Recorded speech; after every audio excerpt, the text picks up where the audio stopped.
you wouldn't believe what it's taken for us to get here tonight, but I won't bore you with all that. Welcome to Gaming the System, the feminist podcast where we look at gaming through a feminist lens and feminism through a gaming lens. And tonight it's myself, Jem, and Matt and Alex joining you to talk about gender in horror games. But we were going to have an intro thing, but we feel that we've got a lot going on this evening, a lot to get through, so we're going to just dive straight in, and then we might take a brief interlude at the end if we have time. Halloween has been and gone, and hopefully everyone had a good time and didn't eat too many sweets.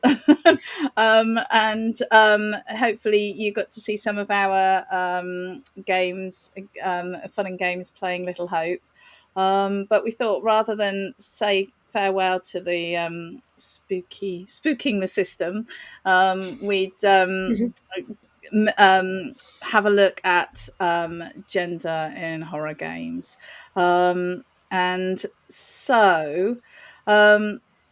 When I was thinking about this topic, I was thinking about initially we were talking about women in horror games, and I thought, well, yes, but a lot of the issues that come up for women in horror games are the same issues that come up throughout most of our gaming discussions. So we talk a lot about, what they're wearing, what they're doing, all of that. So I wanted to see if we could come at this from a slightly different angle this evening, but obviously we still need to discuss those issues because they are quite fundamental. With that in mind, I was wondering what you two feel are the core issues around gender in horror games at the moment for you. When you think about this topic, what comes to mind? And I'm going to go with Alex first. Okay, well, I'm probably the least qualified of all of us to talk about horror games, but I'm going to give it a crack because it's my least favourite type of game, and I've played very little horror in my lifetime. But from that perspective, I can say that what I tend to think of as horror games, usually the woman is a figure of either someone who's in extreme distress or someone who's been overly sexualized or hypersexualized, or also is in fact the villain of the piece, but uses the fact that they're a woman to kind of entice or lure or otherwise kind of uses her assets, quote unquote, to get her way and such like. Her particular set of skills. Yes, but that's a very, very sort of narrow perspective because, as I say, I'm no expert on horror games because I just can't play them. So perhaps I don't know if I mean, obviously there are men that hate horror games as well. I know a few, but yeah, I mean, it's interesting to think about the gender split in the audiences that play horror games as well, and whether that has any impact on what content you're getting out of them as well. Yeah, I think that's a really good point, actually, Alex. And I hadn't thought about that while I was thinking about this topic. And I think that the gender split, who plays the games and therefore who are they designing them for is always an issue, isn't it, for us? And so, I think, that's something that would be really interesting to know, actually. I'll have to look up the stats on that. So, Matt, what do you think? What do you see as the core issues around horror games? Well, I won't spoil what one of your topics of discussion is going to be later in the show that you shared with us earlier, but I think it does come into the frame the juvenile feel and atmosphere around women, and particularly women in horror games. But if you think about the horror genre in like a wider frame of reference, so including TV and film, there are very few highbrow horror movies. Horror film movies and TV shows are always meant to be just something like small and not very prestigious, and that has meant that they don't take themselves too seriously generally. So then that's when they come into very, very common schlocky archetypes. One of which I have a picture that I gave you, Jem. Were you able to upload them? Yes, I was. It's the picture with it's a collage of 4 different pictures. Yeah. Here we go. So these are 4 different games over the course of 15 years, and you'll see that the skinny, blonde, beautiful woman is still the centerpiece of so many She horror actually looks like games. the same character. I thought that Yeah. this was a progression of the same character when I looked at this. I didn't realise they were different games. Yeah, so that's exactly the point. So it's the reductive nature in which these women are created, and there was a lot of juvenile stuff going on in the horror genre. Yeah. Well, as you said, we will come back to that because I think there's another layer to that. So do you think that, Matt, I'll come to you first. Do you think that women are getting a raw deal in horror games in comparison to other genres? I mean, we feel that they're getting a raw deal across the board in some respects, but do you think that it's more or less of an issue within horror games? I think it's like on the march of progress is painfully slow and long, and the less like high, I think that in this case, the less highbrow you are, the slower the progress is, because there's less, by the nature of there is less depth in a lot of particularly horror things, and so the women get only the slightest fragment of depth normally. So when if you think most films are a swimming pool, and most horror films are ponds, and of course the man has to take up most of the space in the pond with his ego, and so women just get from an already compressed state, they are compressed further.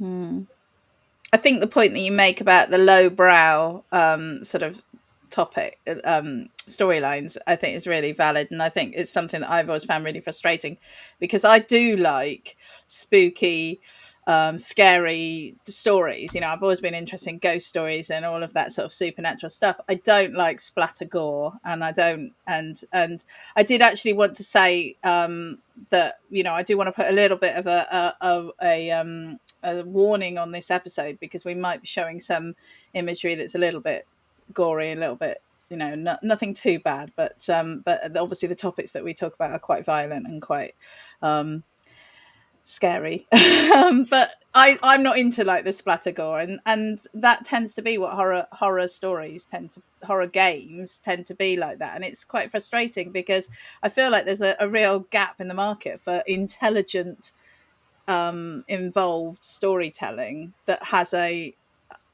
scary element to it, and I think we you know we have a sort of real lack of that in general. I think in the movies and in games.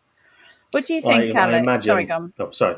I was just going to say. I imagine like the perfect horror experience in game that I've seen and been through is The Last of Us Part 2, because that was the first. Not only as a you think horror films, it's a horror, it's scary, it scares you, but The Last of Us Part 2 is horrifying.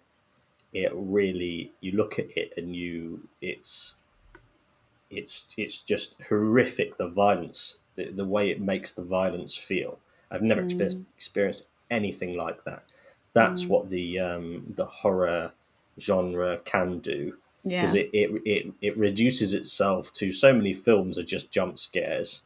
You have quiet, go, oh, what was that, oh, it's nothing, easy, and people like that. It's fun. Who cares? It's great. Can't argue with the success. But then the area for true, if I was to make a horror, like something of any kind, I'd want it to be horrifying. Yeah. That's where the depth can be, because the Last of Us Part 2, the zombies, they're just zombies going to zombie.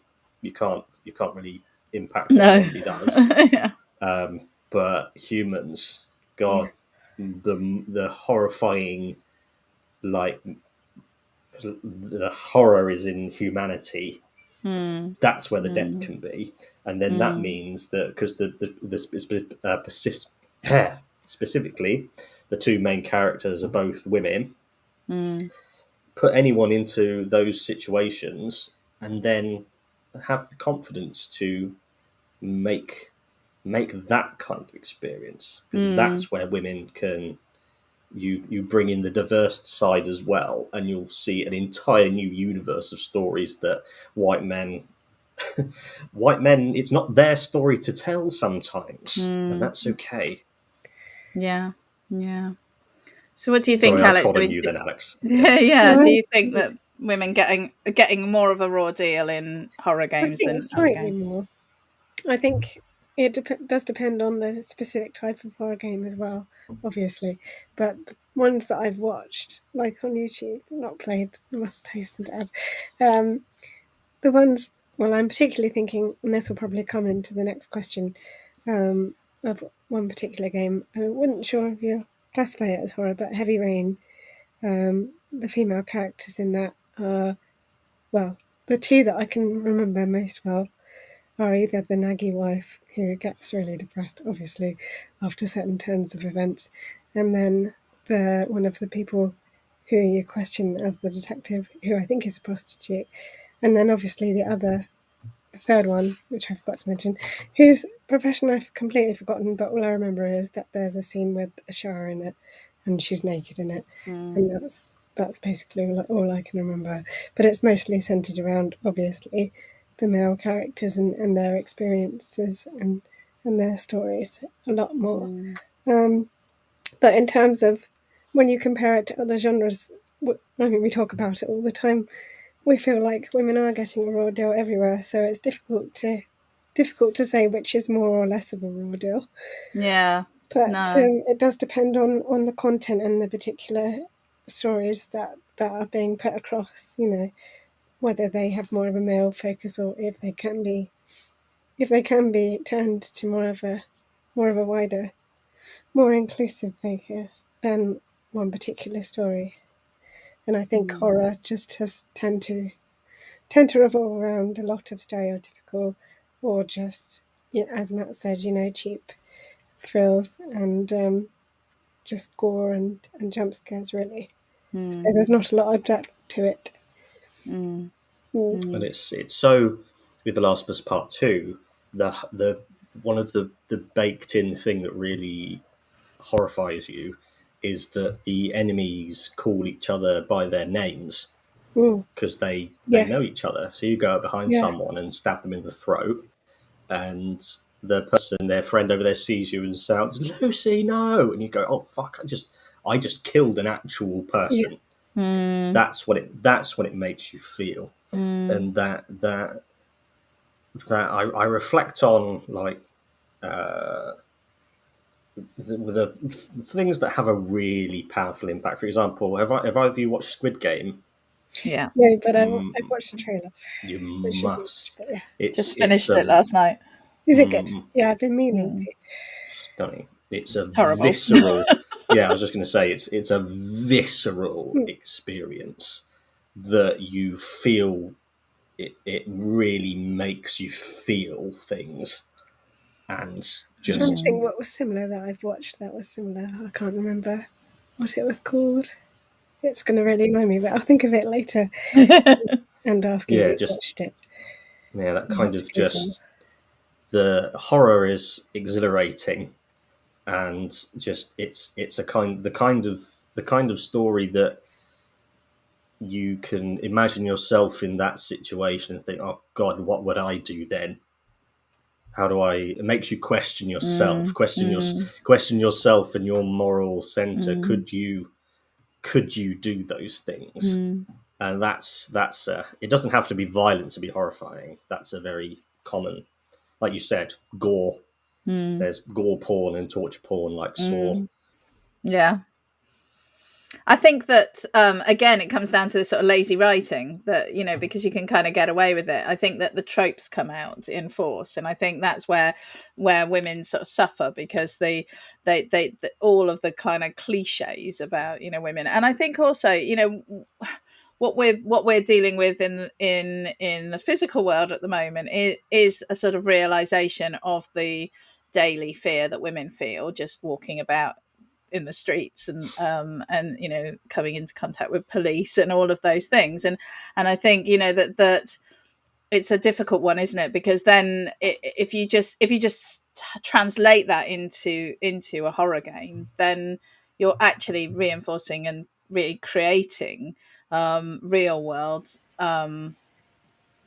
horrors, which is easy because it's something that we have fundamentally inside us, but it's lazy because it doesn't explore the fact that there are lots of other opportunities to scare people, and not just to scare people, but to make people think about the issues that are raised by sort of horror. And I have watched like Squid Game is a great example of that. You know, that it does make you think, what if I was in that situation, how would I think? It also makes you think about, you know, the issues around, you know, extreme debt, and, you know, societies that run it with that system, and how it, such enormous inequalities in society, what that does to people at both ends of the scale. And they talk about this in that show, and I think, you know, and I know that it has set off people thinking about these issues in ways that maybe they hadn't thought about them. So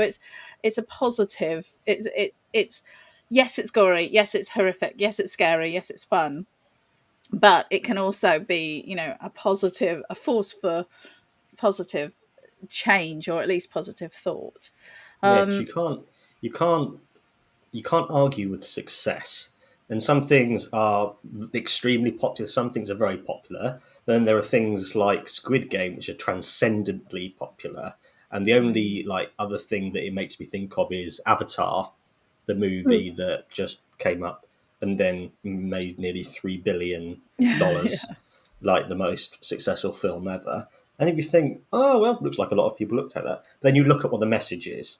The message of Avatar is literally corporations come into a native land, colonizing it, and try and destroy the natives. And the natives fight back against the corporations and mm, capitalism and the colonies, which is something that so much of the world has actually experienced. Because no one looks at that and goes, the corporations are the good guys. no.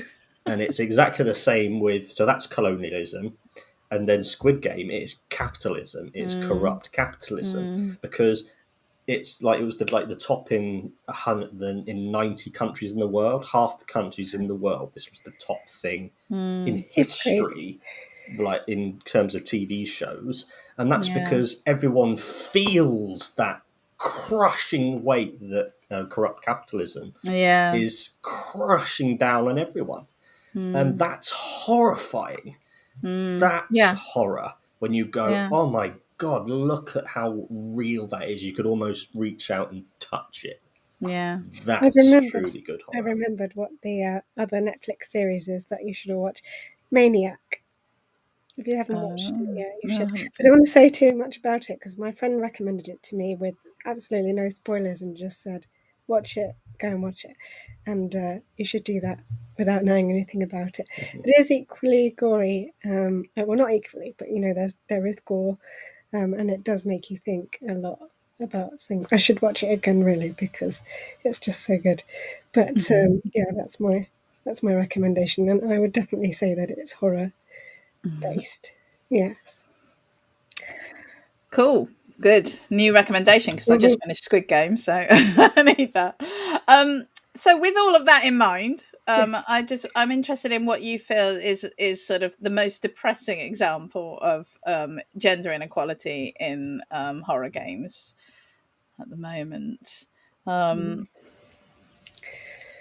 Yeah, Alex, do you want to go? Yeah, well, like my only answer I could think of was the one that came up most to me was just Heavy Rain. Again, I mentioned it previously, but thinking about the differences between the male characters and the female characters, and how the female characters are so obviously objectified or made out to be these negative forces in the main character's life. Although actually some of the other playable characters are ultimately the villains if you know the plot. But yeah, it just seems to lack any depth in terms of the female characters, at least anyway. And I just feel that, you know, it's just tired, you know, because there's so much more you could do with it. And yeah, I just don't think it's I don't think it's as good as it could be, certainly. Although it's quite an old game now, when you think about it. I mean, I don't know when it came out. It was quite a while ago, I think. I can't remember. I've not played it. It's not, and I don't know why. Is it a console game? Yeah, I think so. Yeah, but it's Let's very have a look. similar to the sorts of ones. What's it called? Isn't it kind of like what we just The played? Yeah, Little kind of Home. like that. Okay. Like where all your choices impact the end of the story, and there's like multiple routes you could go on. But essentially, it's about a dad losing one of his sons, and then losing his other son, and trying to find him ultimately, and trying to not let him be murdered. So it's really quite a dark and sad game anyway. Really, it's quite depressing. Yeah. But, yeah, I just think the way that the female characters are portrayed is just completely lacking in depth, and it just paints them as a sort of you know, not as fundamental to the story as the male characters. Again, I could be totally wrong, and if people want to disagree with me, then they can. But that's just the impression I got from spending time with that game. But yeah. What about you, Matt? What's your most depressing example? Well, I think a good way to describe it. So there's damning with faint praise, but there's also damning with faint exposure. So they're either not there, they're not even given the grace of existing in these projects, or they are shown so like with that picture we showed earlier, like cardboard cutouts of each other. So there's no richness. Then it's indicative of like society's view of women as a whole, that there's nothing interesting there. And when they are just absent from things, Or that the only interesting thing is their body. yeah, and if you don't get to see these rich female roles in horror films, then people aren't going to think there are those kinds of roles because there aren't. And so it's a problem that just cycles and repeats itself. I was looking at a documentary about the Medal of Honor in America, and there was a black sergeant in World War II, and I didn't know that in World War II the army was segregated. So the Americans fighting the Nazis, who were exterminating an entire race, had their army separated on racial grounds. And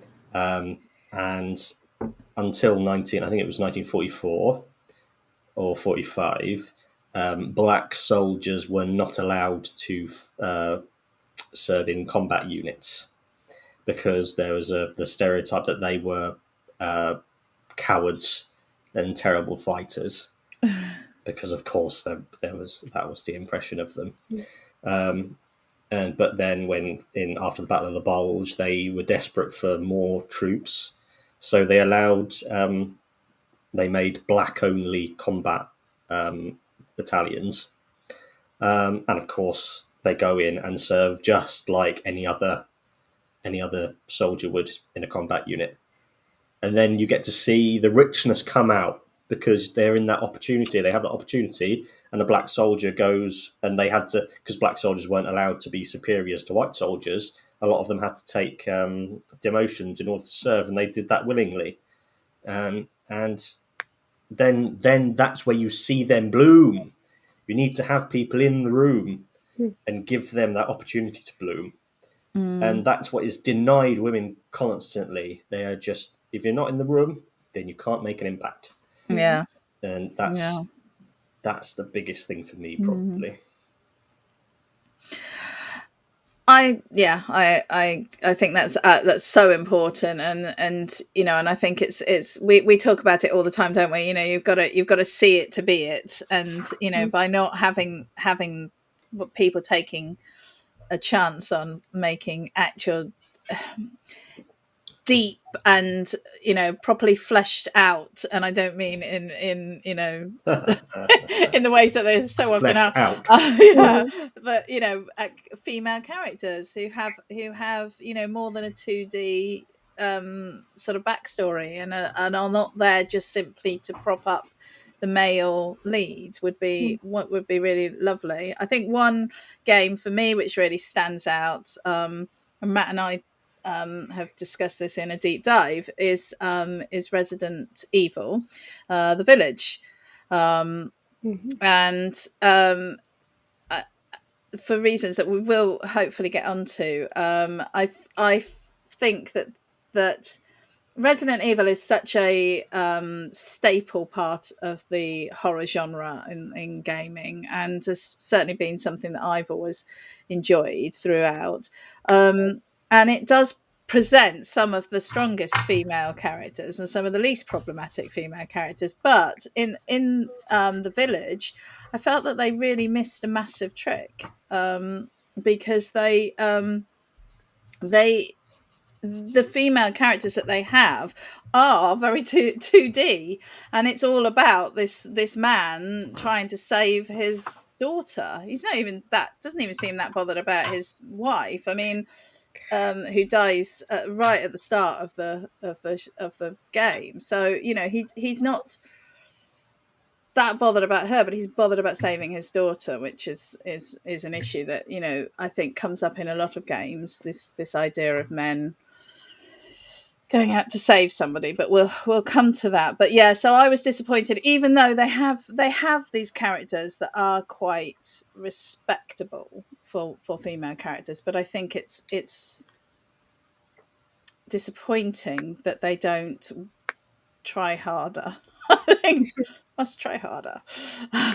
So for me, that would be the most depressing example of a modern game. And women. So there are shit films of any stripe, and they can be good fun. Unless there are shit games of any type that are still good fun. If you're going to make a lazy shit game, you can literally separate it by write it and then make the main character a woman. Yeah, and it will stand out. Yeah, because there's a million shit films and shit games with a man at the heart of it.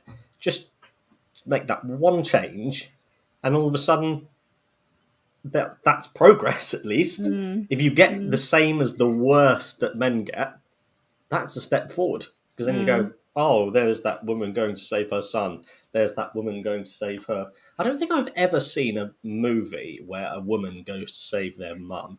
No, I was It's always a literally son thinking going about to that save. as we It's were always a son or a husband. Yeah. yeah. Yeah. So just Well, make it a woman. I'm going to come on to this. We are going to talk about this. This is really interesting. So as I said, when I was thinking about this subject today, I was like, how can we make it a little bit more quirky? How can we come at it from a slightly different angle, and maybe uncover some new discussion areas really, and some issues around this. And I am slightly concerned that when you put all of this together, that what we end up with is, as I said earlier, a situation where horror games are actually perpetuating myths around the roles of men and the roles of women, the victimhood of women and the power, the violence of men, and that they're sort of glossing over the horror of the fact that this is the lived reality for many people, and something that society really has not got its head around and really is not tackling properly, despite what Priti Patel might say. And I think they're also sort of fetishizing the idea of violence against women and children. And so for me, I wanted to have to explore this evening a little bit about whether we feel that these horror games are actually in effect perpetuating toxic masculinity.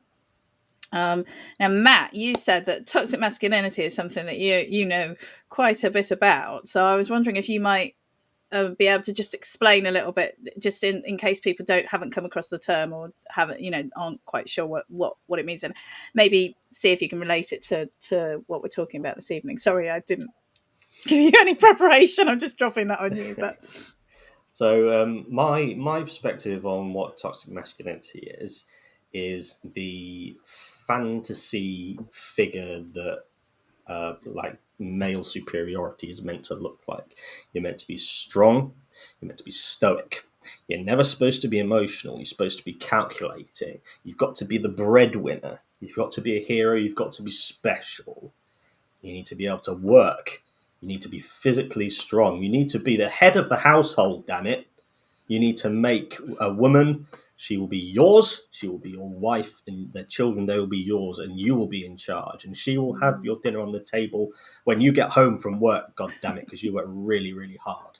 And you've got to be powerful. You've got to be dominant over other men. You've got to be the strongest, loudest, proudest person in the room. And you've got to be just the best. That's what toxic masculinity, the message is. But then, so that's the what leads to men feeling powerful and men being the leading cause of men. I think it's on the age of 35, the suicide rates. So it either props you up to the preposterous levels of self-confidence and arrogance that our government displays, and also literally kills men. So I don't know if you noticed, but I've got a mutton chops moustache in honour of Movember, in case anyone's interested in that. I thought I'd just give it a go, and I look like a Victorian gentleman, especially with my bowler hat on. So if you take someone, they're wealthy, and they're a white man especially, and you send them to a boarding school where it's only people like you, and then you send them to university, and then they go wandering into the halls of power because that's where they are welcomed, and you fail your way up because you've been taught that you're the best. You should be here. You're awesome, and you deserve to be in charge, and you can do no wrong because you're awesome.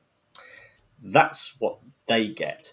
What everyone else gets is don't cry. Never cry. It doesn't matter how sad you are. Don't talk about your feelings.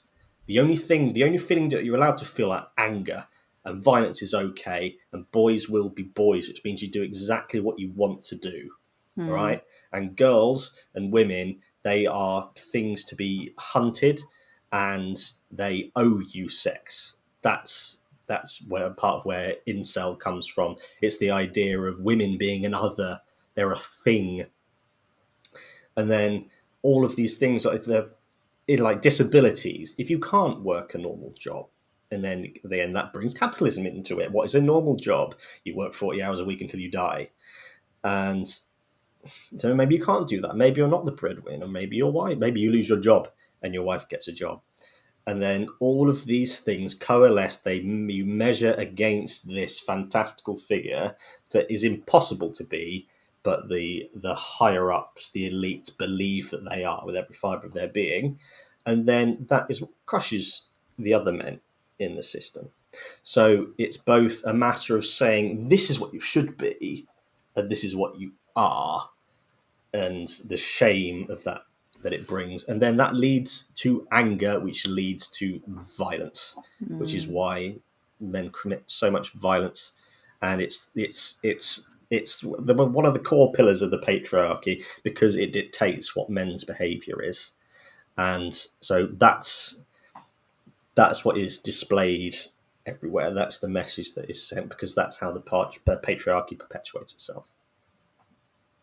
I went off on one then because I hadn't thought. No, because if you'd told me you were going to dump that on me, I probably would have been more concise. But that's I think it's a subject I'm very passionate about, because it kills us. Yeah, It kills us. That's why we need to have a very honest conversation about it.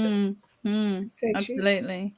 So with that, in all of that in mind, do you feel that how do you feel that horror games interact with that toxic masculinity? I mean, I feel like that's a bit of a non-question now, because I feel like you've kind of answered that. But is there anything that well, I mean, Alex, do you want to come in here? Is there anything that you would like to sort of add to that?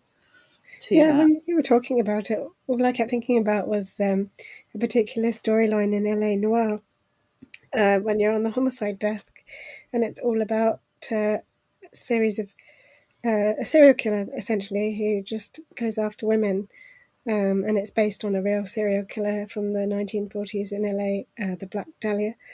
So it is in effect romanticising true events, and the character you play, Cole, ends up conquering said murderer, and it's just the dynamic between the two is that basically the guy who commits all the murders is a barman that's involved in each of the cases, and he obviously feels that he wants to make a name for himself and wants to be remembered as this murderer and this person that outwitted the police for so long.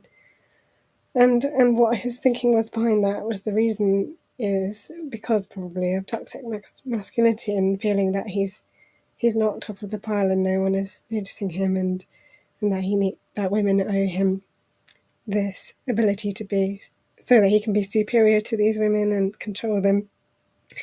And he would often write messages on their bodies and all sorts of horrible things. And your job was to basically treat it as a puzzle to be solved, which was I must admit, obviously I think it's a good game, but also it has many flaws because it's representing a time in which women were so much more oppressed than they are now. And it's obviously a truer reflection of that time, which is sometimes difficult to process, obviously, when you're playing it from a modern perspective as well. I mean, that opens up a whole another can of worms about whether playing games set in particular histories, should we be playing them because they're accurate to that history, or should we just not play them at all because they're just not representative and not inclusive, and they're perpetuating these things. But that's a whole nother conversation. I think that is a whole nother episode, isn't it? But I mean, in terms of other ways that toxic masculinity rears its ugly head, I would say that in terms of horror, it's interesting to think about how can men be scared? Can men be shown as being afraid? And how often are they scared and afraid in these horror games when they are the central characters? Yeah. That's an interesting aspect to think about, I think. I've been thinking recently about so there's the idea of the alpha male. Every man is supposed to be an alpha male, but that's impossible, because an alpha male, we had alpha males when we were on the fucking plains, and you needed to be the strongest in order to lead the group.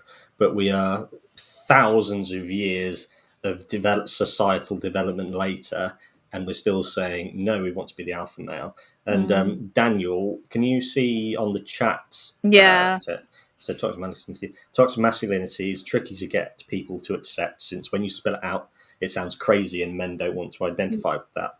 Because you tell yourself, I'm an alpha male and I'm special because I am an alpha male. But then someone comes up to you and says, look, the honest truth is you're not special. You've been given privilege. You're just as equal as the rest of us. To a lot of people, especially people with tons of power, it says their ego comes in head of everything. If you said to Boris Johnson, the only reason you're here is because you failed upwards, you're upper class, all of these other incredibly privileged characteristics, you either get humbled and go, oh yes, I do feel that like that is true, but you can just go, that's a load of bollocks. I'm here because I'm the best, because I am an alpha male. And it's asking a lot to expect people to go and completely unpick everything they've understood about themselves, and to accept that, that they only got where they got because they happened to have been born into the right part of the world, to the right family, and have had opportunities presented to them, rather than what they've been told all their life, which is that they're special and that they worked really hard and they deserve what they have. I can understand that that's challenging for people, and I think privilege is another whole issue, and it's one of my pet areas, but I think it is a complicated topic, but I think there's a big misunderstanding about it, that when you say that somebody's privileged, you're not having a go at them, you're just saying, just recognize that you might have what you have through pure chance, through luck, through whatever, and it isn't that you somehow have some innate deservingness for that. I'm really conscious. It's all about. No, go on, Matt. I was going to say it all revolves around your ego, because if you can sort of view, ego is never a good thing, I don't think, because it either tells you you're the best and demands that you live up to that, or it tells you you're not the best. And it's always going to be, ego is a measuring stick. How much am I on this measuring stick? And the measuring stick needs to be thrown away entirely, because toxic masculinity is a cage. And once you're out of the cage, you can try and find your authentic self. And that's where the ego doesn't matter anymore, because you're being you and you feel that way. But when you say someone to bringing up the topic of toxic masculinity, it feels like an attack. That's why men instantly shut down when anything about violence against women is brought up. But go, no, it's not about you. It's not about you. It's about everyone. Yeah. And you can be perfectly happy and thriving with everyone else, and telling everyone no one's special. Either everyone's special or no one's special.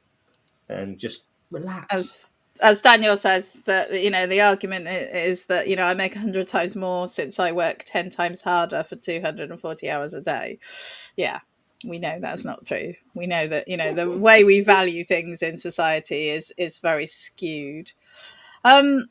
So thinking about toxic masculinity, I came across this excellent research piece. I think it's like an article. I'm not sure.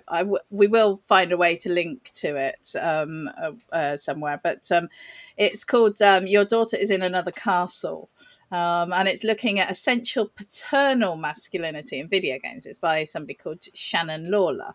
And I just came across this when I was doing some research for today. And in it, she talks about somebody called, where has he gone? He's in my questions. Stephen Totillo, who is a writer and researcher. And he wrote an article back in 2010 about the daddening of video games. And I thought this was really interesting. So in her piece, Shannon talks about, she specifically looks at The Last of Us, the first one, and BioShock, and the Walking Dead games. Now, I have played the Walking Dead games, and I played the first Last of Us, and I own the second Last of Us. I got it last week, so I'm really looking forward to playing that. But I haven't played by any of the BioShock series, so I'm just having to take her word for it. But she's looking at the relationship, the way that men are portrayed in these games, and how they are portrayed in relationship to the women in the games, which was really interesting. So the daddening of video games is referencing the increase in paternal masculinity, which we see in games, where they're the sort of father figure, and their job is to rescue a child, usually a female child, generally. And their role is basically to protect this child. Now, where it becomes potentially problematic is that it is almost always with extreme violence, and I think, as Matt's described the issues around toxic masculinity, this idea that in order to be a father figure, you have to basically go out and beat the crap out of anyone who threatens your family or your children, and you have to put yourself through utter hell at all costs to rescue them, and I think is extremely problematic, actually. And I think, what's really interesting is that I think on the surface, I actually would have put do still put The Walking Dead and The Last of Us as positive horror games, but this sort of retelling of those stories and some of the issues that are involved with them has been really interesting for me to kind of consider what's going on under the surface. And I think we see a similar daddening happening in the Resident Evil, the Village, where he is going through hell, almost literally, to save his daughter. And the wife is almost just checked out the window, but the daughter is the priority. And she also talks about how there's very little parenting that goes on in these games. So although there's this protecting, there isn't the parenting. They're not actually, they're not caring. I do want to sort of say that there was an example in The Walking Dead, in those games, where he has to cut her hair, and he has to he feeds her, he has to make choices as to whether or not he's going to give her his food and things. So there is a little bit of caring going on in that game, but in the others, it's not really there. And so it's a very narrow perspective of what are these dad roles, and we don't, as you said earlier, Alex, we don't see I can't think of a single example of a woman going after. I actually just thought of one. It is in very late on in Assassin's Creed Odyssey. If you play, I think it's in the DLC, Cassandra does become a mum, and you have to save your son and or husband. And I actually didn't like it. But I think that's because I spent over 100 hours playing Cassandra as just a woman being all badass and like with no family to protect. Yeah. And suddenly she suddenly had a family randomly, and I was just like, well, this doesn't seem to fit with the character that I've been playing for over 100 hours. So Yeah. I had a weird reaction to it. I felt quite underwhelmed and weird about it, but it very much, the husband was very much he had like no personality other than falling in love with Cassandra and just being a dad, basically. And then there was just no depth to him whatsoever. So it was essentially like a gender reversal. Yeah. It was just copy and paste one and the other.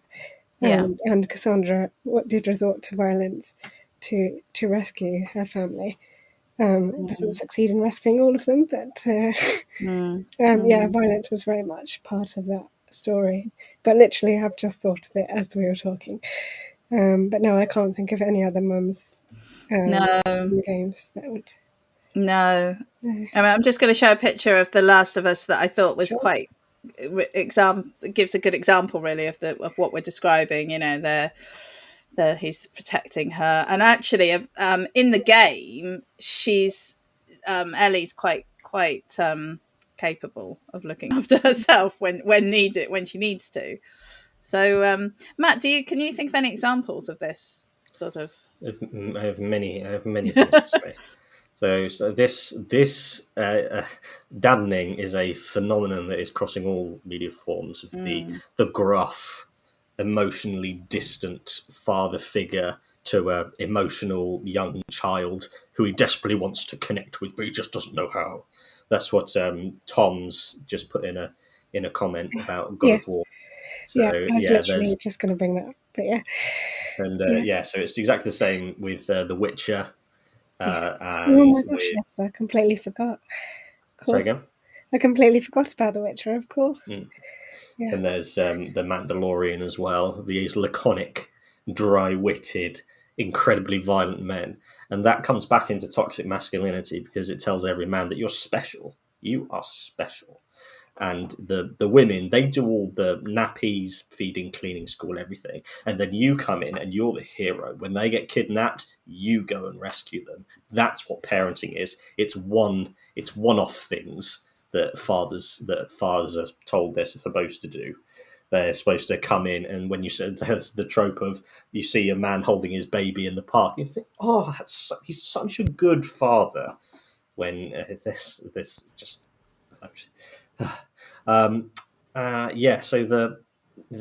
just so it's such a good point about the violence, that's how you show love is through violence. And violence is fun.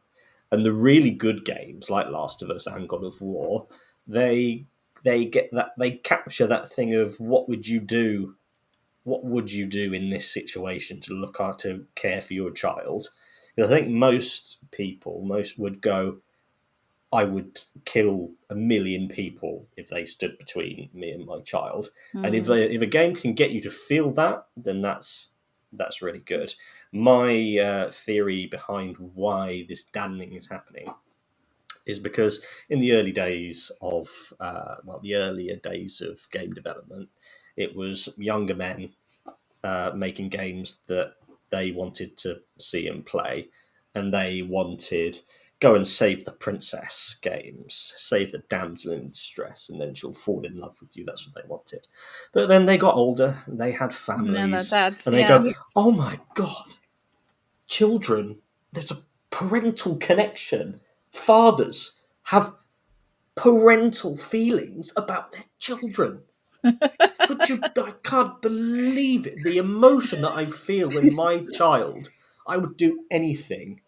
Has anyone ever felt like that before? And then that's what happens. It's because they grow up, and now everything is being made by middle-aged men about middle-aged men. And you know how much I hate Christopher Nolan now. His next film is about Oppenheimer and the nuclear bomb. And it goes, oh, it's Robert Downey Jr. and Matt Damon and Cillian Murphy, who are all great, but it's going to be another great big wank fest about how incredible middle-aged men are. Yeah. And how women it's that damning by faith exposure of I'm just going to have them. I'm so revolutionary, but I can't write one woman character. I think what's also interesting is that one of the other things that this article went on to talk about was actually also about this idea of the idealized girlhood and monstrous mothers. That's what she called the section, and which I think is a brilliant heading. And she talks about how the little girls. So I'm just going to show some pictures. So we have Clementine from The Walking Dead here. She's very cute. And then we have Ellie. She's also very cute. And I'm not so sure that the Bioshock little girl is cute. I don't know. I think it depends on your idea. But what she talks about is how it's so important that these little girls that are being rescued by these big men are cute, that they kind of, she talks about how they chuck out a lot of like the uncomfortable and awkward and difficult femininity, and they sort of, but they keep enough to make them appealing and to make it sort of like, well, who couldn't rescue this small girl? No one but a soulless creature could do this. So, and she also counters that by talking about the women, the female characters that appear in a lot of these games, where the female characters are the sort of polar opposite of this. They're horrific. They're mad. They're controlling. They're aggressive. I mean, again, Matt and I talked a bit about what's her name, Mother Miranda from The Village, and she just is, the reality is she's traumatized by horrible grief at the loss of her child, but what we end up with is this horrible monstrous creature who's gone to extreme lengths, and it's very unreasonable of her to do that. And I think we have these extremes where women are to be protected and cared for as long as they are cute and innocent and do what they're told, and but also as long as they are useful to the men that are protecting them in some way. And I think from that perspective, I feel like we're reinforcing this toxic masculinity and these negative gender stereotypes. Anyway, I'm going to stop banging on about that. And Can I make one more quick point? Yeah. Of what you were saying about how like it's like the ideal victim like stereotype. Like if you are exactly, if a woman is sexually assaulted, then there is a set like blueprint of the optimal victim that if you don't fit that, then you are even more less likely to get any form of justice. And it's the same with those little girls. They are props to be had, because if you put a real woman in if you just took an average woman off the street and put them into a game, or say a horror game for this example, and just as a real person, they would make the heroes look like fucking morons. Because real women make men look bad if they are exposed to them. It's the thing of, if you've got 10 men writing the thing that they think is the best thing ever, and you put a black woman in and says, this has only got white men in it. Do you think that might be a bit boring because every single film has always been like that forever? That makes it makes them feel like they're not special. They're not the alphas.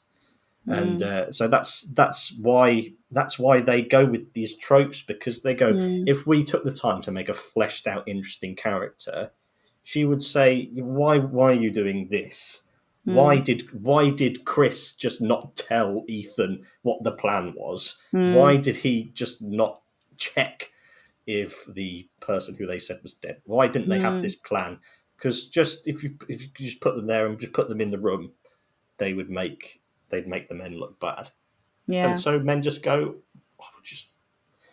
the tropes are fine, because that's what real women are like. And I think I'm gonna bring it back to this idea that this is just perpetuating these issues and fetishizing the whole idea of violence against women and girls, because I've been researching the Reclaim the Night today, and the first Reclaim the Night marches happened in the UK in 1977 all across the country, but they were as a result of the lack of police engagement in the crimes of the Yorkshire Ripper, because the first victims were prostitutes, or at least thought to be prostitutes, and it wasn't until a college student was attacked that they got involved. And yet we are seeing, you know, like 44 years later, we are seeing the same issues coming up in recent crimes and recent events with the police, that, you know, that they're not, that some people's lives are more valuable than others. And there's this idea that there is a, yeah, like you say, a idealized victim and somebody who, and I think that, you know, what we're seeing is that is being recreated in the horror games genre. The question obviously is it art imitating reality, or is it reality imitating art? And how much of that is you know, I mean, and I think that, as you said, Matt, you know, like if we could get more representation and more positive representation into the gaming world, then I feel that would have a positive knock-on effect into the real world.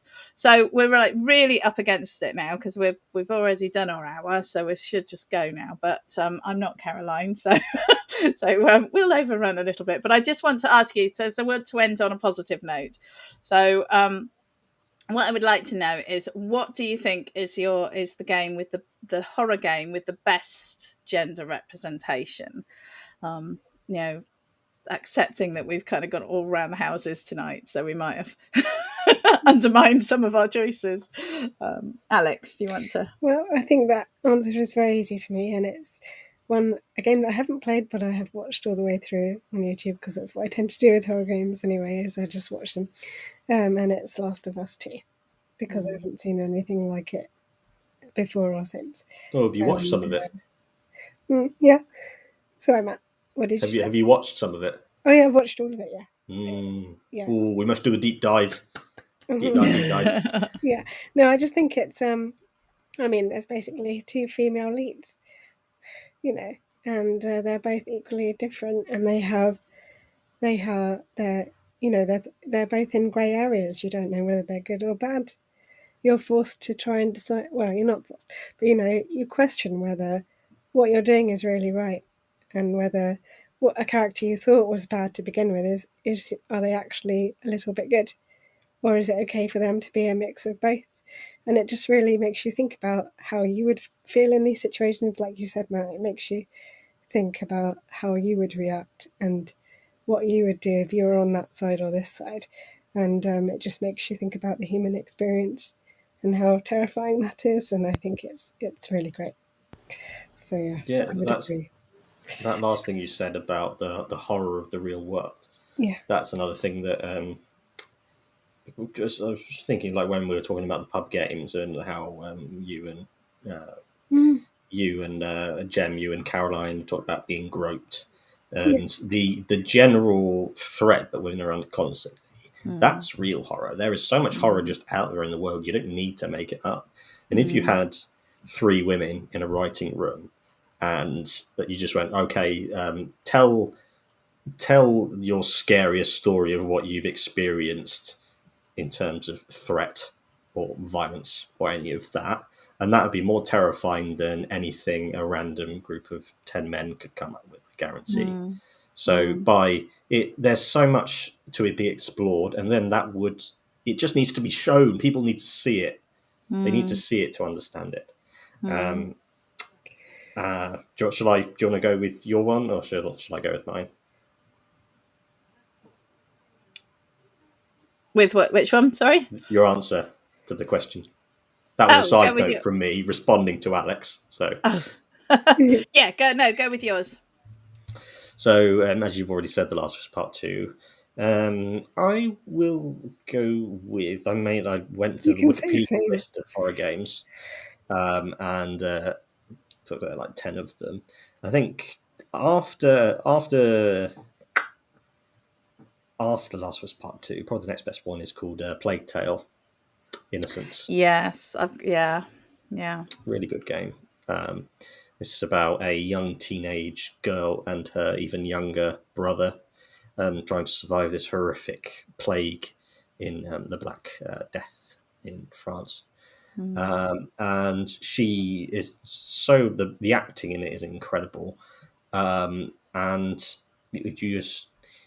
you really feel it's called Innocence for a reason. You feel that, and you also feel just the authenticity of it. That's what does it justice. And there's also that their mum is an alchemist, and not just a mother. But there is, again, it always seems to come into like family. A woman character is always bound by some kind of family tie, but that is a particularly good representation.